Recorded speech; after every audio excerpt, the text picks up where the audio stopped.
carefully and answer questions 21 to 26. So, Finn, I've done as much as I can for our project on theatre programmes. How's your research coming along? Okay, Maya.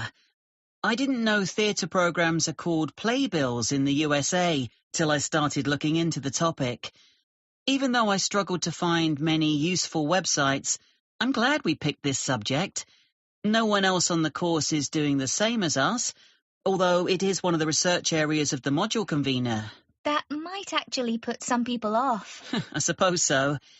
Anyway, I hadn't realised there are actually companies specialising in creating theatre programmes. Yes, they're quite common nowadays.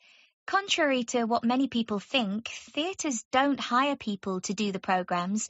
In fact, companies buy the rights to publish programmes on the theatre's behalf and then make their money selling advertising space within the programme booklet. It must be easier for theatres to do it that way. Yes.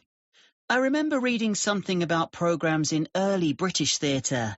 It said that the cast was always very important. Yeah, audiences were very familiar with leading actors, and big names would draw huge crowds. But I hadn't realised that if the programme named a famous actor, that's who the public expected to perform.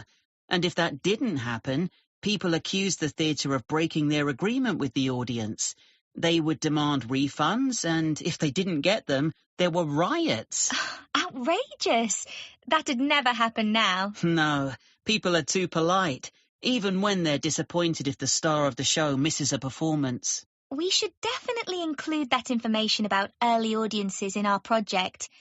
I also think it's important to mention that lots of ordinary people at that time were illiterate, so theatre programmes were of limited value in advertising plays.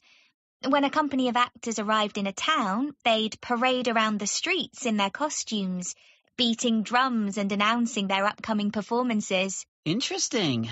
I couldn't imagine that happening now either. There's also an interesting comparison to make between 18th and 19th century programmes. Wasn't it in the 19th century that theatre programmes started to resemble programmes today? Yes, and unlike programmes from the 18th century, they always used colour. And there was a greater variety of designs. But personally, I think 18th century programmes were superior because they told the theatre-goers so many things, including about the actors. And about the writer, the plot, and sometimes the history of the play. That's right. What should we say about theatre programmes in the 20th century? I reckon the most important thing is the dramatic change they underwent during World War II. When the government imposed restrictions on the use of paper? Yeah, but that was only in the UK.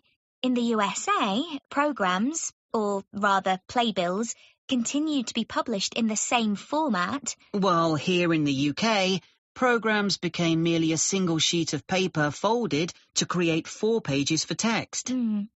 What I don't really get is that after the war, they didn't go back to being more than one sheet or change in any way for over 25 years.